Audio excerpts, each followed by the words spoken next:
P board के class 10th के बच्चों का 19 फरवरी को अंग्रेजी का पेपर है और आज मैं आपको बताने वाला हूं सेंट्रल आइडिया। जी हाँ, जो मैं सेंट्रल आइडिया बताऊंगा वही एग्जाम में आएगा। आप एग्जाम दे के आओगे और ये वीडियो देख लेना, निश्चित आप कहोगे कि सर आपने जो सेंट्रल आइडिया बताया वही आया। तो मैं आपको सेंट्रल आइडिया बता रहा हूं, जल्दी से उनका आंसर भी बताऊंगा कि उसका आंसर क्या है। लेकिन अगर आपके पास कोई नोट्स वगैरह हैं, अगर आप कोचिंग गए हैं और किसी ने सेंट्रल आइडिया लिखवाए हैं तो उनका आंसर भी आप याद कर सकते हो। जरूरी नहीं है कि इस बुक का आंसर ही आप याद करो, लेकिन बस ध्यान रखो कि कौन सा सेंट्रल आइडिया 2024 के लिए मोस्ट इंपॉर्टेंट है, जो 19 तारीख को आने वाला है। तो देखिए, पहला जो सेंट्रल आइडिया है वो है ये वाला। देखिए आपके सामने स्क्रीन पे है, right the central idea of the poem a tiger in the zoo. Most important central idea है। ये बदल के भी आ सकता है कि what is the theme of the poem a tiger in the zoo. तो थीम का मतलब ही होता है आइडिया, उसका सेंट्रल भाग, उसका सारांश क्या होता है। तो आपके सामने देखिए आंसर भी मैं आपको दिखा रहा हूं, तो आप वीडियो की क्वालिटी बढ़ा के अच्छे क्लियर अक्षर दिखेंगे, 720 कर सकते हो, 480 कर सकते हो। और ये जो आंसर है इसका स्क्रीनशॉट लेके इसको अच्छे से लिख के याद कर लो। कम से कम ऊपर की 2 लाइन तो कर लो, क्योंकि ये निश्चित ही आ रहा है।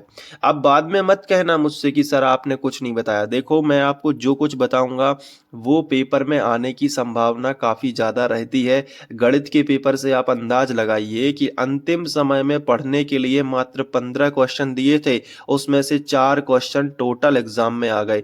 यानी आप कर लेते तो 75 प्लस आपके चले जाते अगर अंतिम समय में भी पढ़ लेते।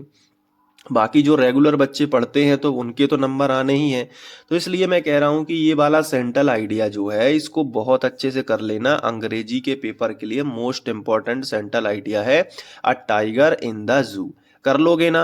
बताओ कमेंट करके, कर लोगे ना? कमेंट में बच्चों के जवाब आने चाहिए कि जी सर कर लेंगे central idea the tiger in the zoo. मैंने अपनी ऑफलाइन की कोचिंग के बच्चों के लिए भी बता दिया है। कर लोगे? मैं मान लूं कि आप कर लोगे। चलिए आगे बढ़ते हैं। दूसरा सेंट्रल आइडिया मैं आपको बताने वाला हूं जो 2024 में 19 तारीख को आने वाला है, वो है ये वाला।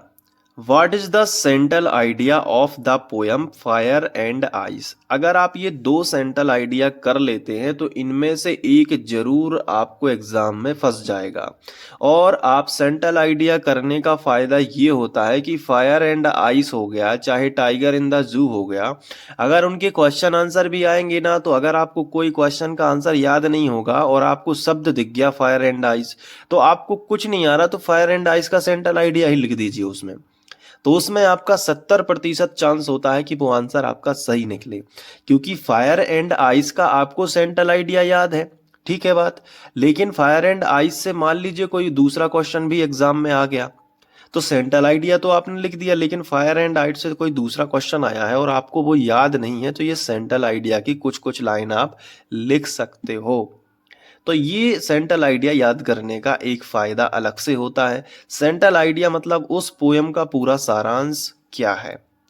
अब वो चीज अगर आपको याद है तो उसका कोई भी क्वेश्चन आएगा तो आप दिमाग लगाइए कि अगर आप ये लिख दोगे तो कहीं ना कहीं कुछ तो मैच हो जाएगा, जिससे आपको नंबर मिलने के चांस रहेंगे। इसलिए मैंने 70% की बात आपको बोली है।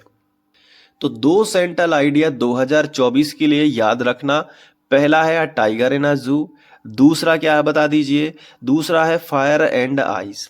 ये दूसरा है। सेफ्टी के लिए एक क्वेश्चन और मैं आपको बताऊंगा।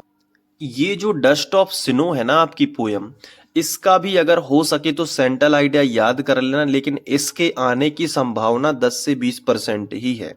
बाकी मैं कह रहा हूं सेफ्टी के लिए कर लेना। 3 के बाद मैं आपको सेंट्रल आइडिया नहीं बताऊंगा। किसी भी पोयम का सेंट्रल आइडिया मत याद करिए, बस डस्ट ऑफ स्नो का करना है आखिरी में तो कर लीजिए।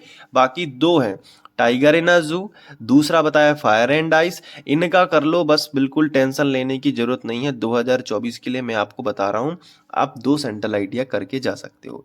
बाकी सेफ्टी के लिए अगर आप रिस्क नहीं लेना चाह रहे हो तो डस्ट ऑफ स्नो का भी आप कर लीजिए। बाकी जिनको कम याद होता है वो 2 ही याद करके जा सकते हो।